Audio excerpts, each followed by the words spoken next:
YouTube posts creator's video without credit. Says it forgot YouTube was criticized on Twitter after it posted a Christmas holiday video of a professional domino artist named Lily Hevish without crediting her. People rip off my work every day and it's honestly saddening to see this happen by YouTube itself, Hevish said. YouTube later tweeted, "Our mistake, we forgot to credit Lily Hevish for this video." Quote, "Future hotel opens in China.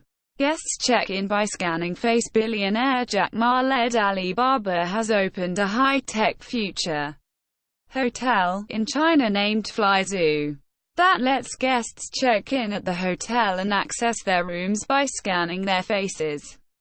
Guests can also control the lights, television and curtains in the room via Alibaba's voice-activated digital assistant.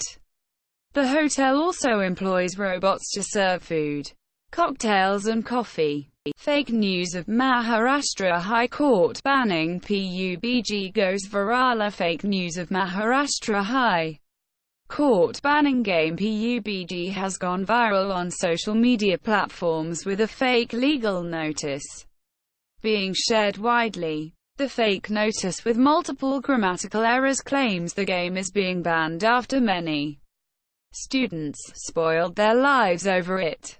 PUBG confirmed the notice, claiming a ban on the game is completely fake.